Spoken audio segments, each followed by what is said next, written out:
स्वागत छ तपाईहरुलाई हाम्रो च्यानलमा। आज हाम्रो देशमा इतिहासमै नघटेको एउटा अत्यन्तै दुःखद घटना घटेको छ। तिब्बतबाट आएको भीषण बाढीले भोटेकोशी हुँदै नेपालका रसुवा, नुवाकोट र धादिङ लगायतका क्षेत्रहरूमा निकै ठुलो क्षति पुर्याएको छ। आजको भिडियोमा हामी यसै घटनाको सम्पूर्ण विवरण, हालको स्थिति र उद्धार कार्यको अपडेट प्रस्तुत गर्दैछौँ। नेपालमा यो बाढीको प्रभाव सबैभन्दा पहिले रसुवा जिल्लाबाट सुरु भयो। त्यसपछि नुवाकोट र धादिङ हुँदै यसको प्रभाव गोर्खा, चितवन, तनहुँ तथा नवलपरासीका विभिन्न क्षेत्रमा समेत देखिएको छ।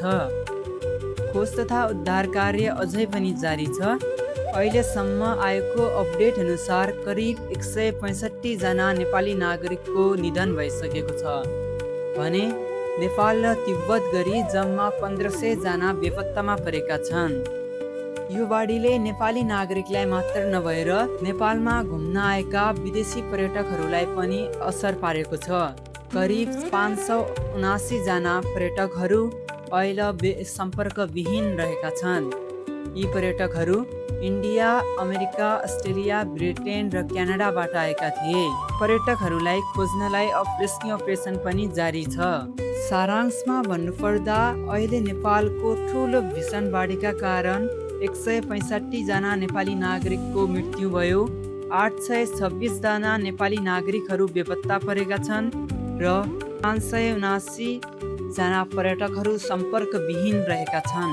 यो भीषण बाढीले मानव क्षति त पुर्यायो, तर पूर्वाधारलाई पनि ठुलो क्षति पुर्याएको छ। करिब 40 किलोमिटर सडकको क्षति भएको छ। कम्तीमा पनि 32 पुल पूर्ण रूपमा बगेको अनुमान छ र 6वटा बिजुली प्रसारण लाइन पनि प्रभावित भएका छन्, जसकारण 220 किलोभोल्टका सबस्टेसनहरू क्षतिग्रस्त भएका छन्। पूर्वाधारमा क्षतिको अनुमान लगभग 200 अर्ब भन्दा पनि बढी छ। अहिले नेपाली सेना, नेपाली पुलिस र सशस्त्र बलद्वारा अहिले विदेशबाट पनि सहयोगको प्रतिबद्धता आएको छ। जस्तै भारत, अमेरिका, चीन, IFRC, United Nation, World Health Organization, European Union र वर्ल्ड ब्याङ्कले सहयोग गर्ने प्रतिबद्धता जनाएको छ। नेपालका बाढी तथा पहिरो प्रभावित क्षेत्रका सम्पूर्ण दाजुभाइ तथा दिदीबहिनीहरूमा धैर्य धारण गरी सुरक्षित रहन हार्दिक अनुरोध गरिन्छ। सुरक्षित र उच्च स्थानमा जानुहोस्। नुवाकोट, धादिङ, गोर्खा र चितवनका नदी किनारा क्षेत्रमा हुनुहुन्छ भने तुरन्त सुरक्षित र अग्लो स्थानतर्फ लाग्नुहोस्। धैर्य राख्नुहोस्।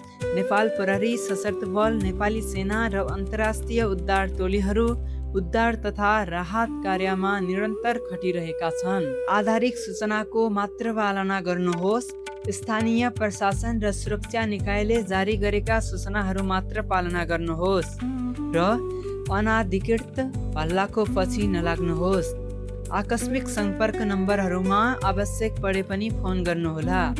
नेपाल प्रहरी 100 र एम्बुलेन्स 102। साथीहरू, तपाईहरू फुल न्युज पढ्नलाई गणनी न्युज अर्थात् news.pashupatijoshi.com.np मा गएर पनि सम्पूर्ण न्युजहरूसँग अपडेट रहन सक्नुहुन्छ।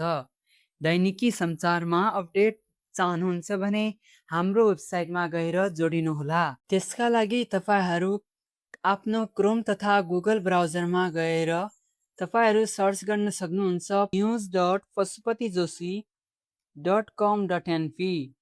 त्यसपछि तपाईहरू हाम्रो वेबसाइटमा आउन सक्नुहुन्छ गणनी न्युजमा र यसमा तपाईहरू आफ्नो दैनिकी समाचारसँग पनि अपडेट भइराख्नुहुनेछ। यदि तपाईहरू पोलिटिक्स सम्बन्धी न्युज हेर्न चाहनुहुन्छ भने पोलिटिक्समा गएर क्लिक गर्नुहोला। त्यसपछि तपाईहरू जुन न्युजमा पढ्न चाहनुहुन्छ त्यसमा गएर पनि क्लिक गर्न सक्नुहुन्छ। जस्तै यदि मौसम सम्बन्धी जान्नु छ भने वेदरमा जानुहोला, जसमा पनि आजको हालसालैको न्युज अपडेट भएको छ, जसमा तपाईँ देख्नुहुन्छ भदौ 11 गते बिहिबार 2083 को छ। यो हाम्रो रसुवामा भीषण फ्ल्यास फ्लडको बारेमा पनि हामीले न्युज बनाएका छौँ र यसबाट भएको क्षति, यसबाट भएको जनधनको क्षतिको बारेमा पनि हामीले समरीमा विवरणहरू यहाँ माथि प्रस्तुत गरेका छौँ। साथसाथै तपाईहरू हामीसँग यदि केही सरसल्लाह दिनु छ भने हामी कन्ट्याक्ट असमा क्लिक गर्न सक्नुहुन्छ र त्यसपछि हाम्रो नम्बरमा अथवा इमेलमा तपाईँहरू इमेल गर्न सक्नुहुन्छ। धन्यवाद।